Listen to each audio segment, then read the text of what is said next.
تو اسی والے سے ہم بات بھی کریں گے، جو ورچوئل ابھی جلسہ ہوا ہے اس کے اوپر بھی اگلے سیگمنٹ میں بات کریں گے. مگر عمران شفقت صاحب، آپ کیسے دیکھ رہے ہیں کہ نوجوانوں کی اتنی بڑی تعداد جو ہے اب بطور ووٹر رجسٹر ہوئی ہے، خواتین کی بھی بہت بڑی تعداد جو ہے بطور ووٹر رجسٹر ہوئی ہے، اور کل تعداد 12,85,00,000 سے بھی کراس کر گئی ہے پاکستان میں ووٹروں کی تعداد. تو آپ کے خیال میں کون سی سیاسی جماعت اس نئی صورتحال کا فائدہ اٹھا سکتی ہے؟ دیکھیں، جو میرا خیال ہے کہ جو الیکشن کے میکنزم ہوتے ہیں وہ تھوڑے سے مختلف ہوتے ہیں عام حالات اور عام سیاست سے. جو ایک ہوا چلتی ہے کسی بھی پارٹی کی، اور اس کی رو میں جو ووٹر ہے وہ چلتا ہے. بڑے کٹر قسم کے نظریات، بڑے کٹر قسم کے جو خیالات ہوتے ہیں، وہ اگر آپ دیکھیں تو وہ شاید پاکستان میں اس طرح سے نہیں ہے. پاکستان کے جو بڑے شہر میں، ویسے پاکستان کی سیاست سے متعلق یہ بات کہی جاتی ہے کہ پاکستان میں حکومتیں دیہات بناتے ہیں اور جو شہر ہیں وہ حکومتیں گرا دیتے ہیں. تو پاکستان کا جو زیادہ ووٹر ہے وہ پاکستان کے دیہی علاقوں پر مشتمل ہے، اور وہاں پر جو سیاست ہوتی ہے وہ نظریات کی بنیاد کے اوپر نہیں ہوتی. وہ ہوتی ہے کہ جی علاقہ، تھانہ، کچہری، غمی، خوشی، 3-4 اس طرح کے ایلیمنٹ ہوتے ہیں، اور برادری. تو اب یہ پتہ نہیں کہ ڈیپینڈ کر رہے گا کہ کون سے علاقے میں ووٹ زیادہ بڑے ہیں. جس طرح فرحان مرک صاحب کہہ رہے ہیں کہ جی نوجوانوں کے اوپر پاکستان جو تحریک انصاف ہے اس نے بڑی توجہ دی ہے. میرا تھوڑا سا خیال جو ہے وہ مختلف ہے. عمران خان صاحب نے بیسکلی جو کسی ایک سیگمنٹ جو سوسائٹی کا اس کے اوپر توجہ نہیں دی، انہوں نے ایک مجموعی بات کی جو پاکستان کی 2 پولیٹیکل پارٹیاں تھیں ان کے خلاف. ان کا جو تسلسل ہے مثال کے طور کے اوپر کہ جی کہ وہ باپ یا بھائی جو ہے وہ وزیر اعلیٰ ہے اور ایک بھائی وزیر اعظم ہے، اور اگر اپوزیشن کا دینے کا ٹائم آیا ہے یا اپوزیشن کرنے کا وقت آیا ہے تو وہ بھی آپ نے جو اپنی پارٹی کے کسی بندے کو نہیں دیا وہ والا موقع. خواجہ سعد رفیق صاحب امیدوار تھے اس بات کے کہ وہ پنجاب میں انہوں نے لڑا رہا تھا الیکشن. تو آپ یہ کہہ رہے ہیں کہ یہ بیانیہ کوئی غلط تو نہیں ہے نا جو آپ بتا رہے ہیں؟ بالکل غلط نہیں ہے، اس میں بالکل غلط نہیں ہے، لیکن ساری باتیں یعنی ٹھیک بھی نہیں ہوتی.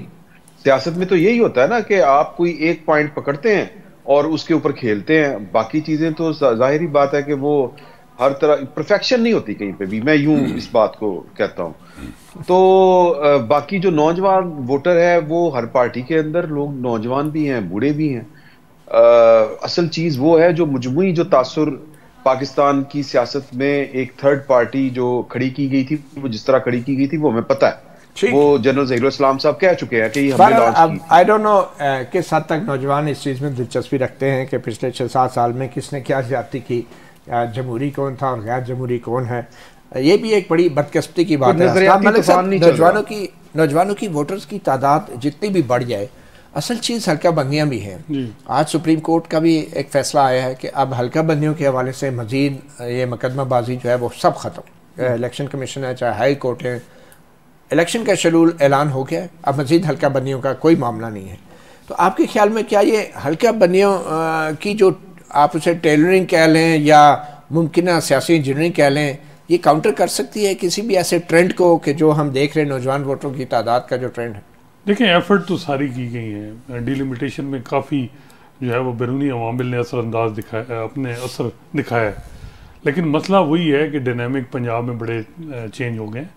پنجاب میں جو ہے وہ حلقہ بندیوں کا اس طرح آپ کہہ سکتے ہیں کہ زیادہ نقصان نہیں ہوگا ایک جماعت کو، جس طرح یہ کہہ رہے ہیں کہ وہ نوجوانوں کو زیادہ انہوں نے دیا. ایک ہی ہے کہ اگر انہیں نشان الاٹ نہ ہو، بلے کا نشان نہ ہو اور آزاد الیکشن لڑا جائے تو پھر ہو سکتا ہے. ادروائز اگر بلہ ہو، آزاد الیکشن میں کنفیوژن ہو جائے گی، بہت سے لوگ کھڑے ہو جائیں گے. بالکل. میں ہوں. اس کے علاوہ جو ڈیلیمیٹیشن کا معاملہ ہے وہ اتنا، کیونکہ مارجن اتنا زیادہ ہے، اور جو آج کا انفارچونیٹلی نوجوان ہے اس کو نہ تاریخ سے دلچسپی ہے، نہ اس کو جمہوریت سے دلچسپی ہے کہ، اور اس کو کہ جو ڈیموکریٹک ویلیوز کیا ہیں وہ نہیں.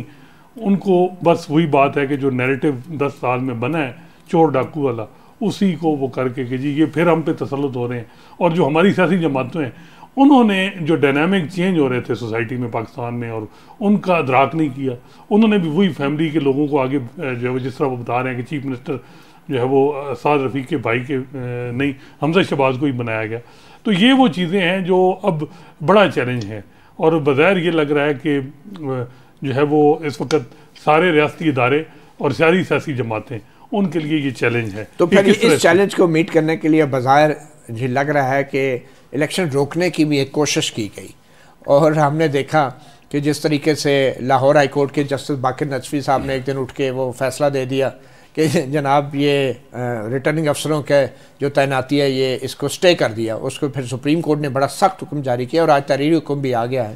تو آپ کے خیال میں یہ اٹیمپٹ ناکام ہو گئی ہے یا ابھی بھی کوئی خدشات ہیں؟ میرا خیال ہے جو الیکشن روکنے والے تھے وہاں بھی کنفیوژن ہے, وہاں بھی سارے نہیں چاہتے کہ الیکشن روکے جائیں, کیونکہ آپ کو پتہ ہے کہ اکتوبر نومبر میں justice Ijaz ul-Ahsan chief justice of Pakistan بنیں گے. پی ٹی آئی کی بہت خواہش ہے کہ ان کے دور میں الیکشن ہو, نون لیگ کو ان پہ بڑے تفاوضات ہیں, تو اگر یہ الیکشن ڈیلے کرانا چاہتے ہیں تو پھر ٹھیک ہے, جسٹس اعجاز الحسن کے دور میں پھر الیکشن ہو جائیں گے اور پھر سارے کانسیکوینس سب کو اندازہ ہو جائے گا کہ کیا ہوگا. تو اس وقت مجموعی طور پہ جو ہے وہ ایک چیز کا ہے کہ الیکشن جو ہے موجودہ چیف جسٹس قاضی فائزہ کے ہی ٹینور میں کرائے جائیں. پی ٹی آئی کو یہ ہے کہ جی چاہے وہ جس کسی کے دور میں, ہم تو ویسے ہی ہماری پاپولیرٹی بڑی ہے, یہ خیر جب میدان سجے گا دیہاتوں میں بہت سے عوامل ہیں, اس میں کوئی شک نہیں کہ وہ کارگر, لیکن پھر وہی بات ہے کہ نشان کیا بلہ ہوگا یا نہیں, یہ ڈٹرمن کرے گا الیکشن. ویسے چیف جسٹس کے جو فیصلے ہیں ڈاکٹر فرحان صاحب, اس کی وجہ سے وہ خود بھی سوشل میڈیا پہ بڑے شدید تنقید کی زد میں ہیں, اور لگتے ہیں کہ جیسے ایک پورا حملہ کیا گیا ہے سپریم کورٹ پہ اوپر اور چیف جسٹس قاضی فائز عیسیٰ کے اوپر.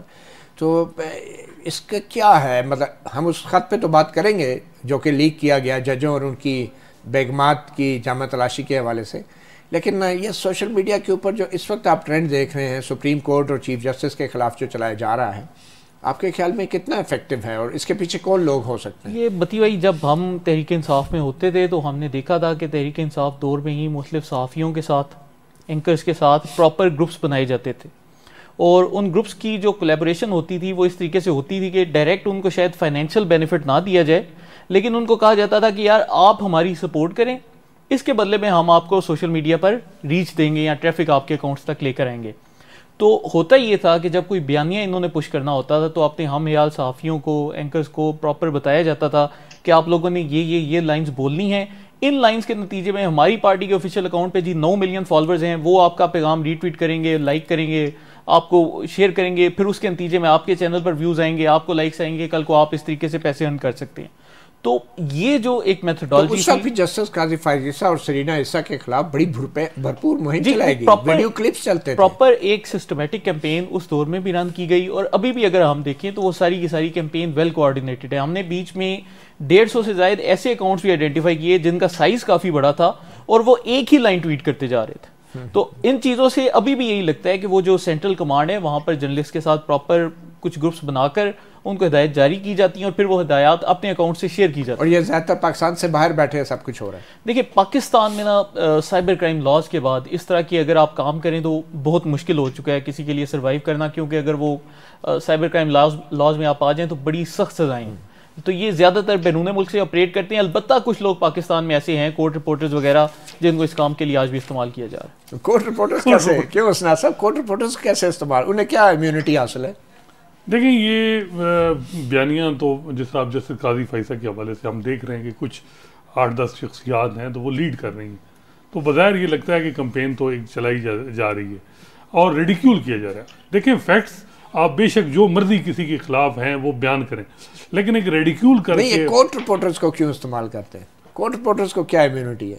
دیکھیں مجھے لگ رہا ہے کہ ایک ادارہ ہے اس پہ تو تنقید وہ کر نہیں سکتے, تو جسٹس قاضی فائزہ صاف ٹارگٹ ہے کہ اس کو اٹیک کیا جائے, اور ان کے کچھ بردر جج بھی خوش ہو جاتے ہیں اور پی ٹی آئی کو ایک نیریٹو کا موقع مل جاتا ہے, تو پھر یہ صورت. اس پہ میں ایک چیز کی ایڈیشن کرنا چاہتا ہوں, چونکہ قاضی فائز عیسیٰ صاحب کا مشہور ہے کہ وہ آزادی اظہار رائے پہ یقین رکھتے ہیں, تو بیسیکلی یہ جو اٹیک ہوتا ہے یہ ان کو ڈسکریڈٹ کرنے کے لیے کہ وہ کچھ بولیں اور پھر بولا جائے کہ یہ جو سے ہیں یہ ڈکٹیٹرشپ کے حامی ہیں, یا انہیں پرووک کیا جی, یہ ایک تاثر ہے پرووک کرنے کے لیے, بڑا مشکل کام ہے. ویسے پرووک خود ہوتے رہتے ہیں لیکن کوئی اور کرنے کی کوشش کرتا نہیں ہوتے.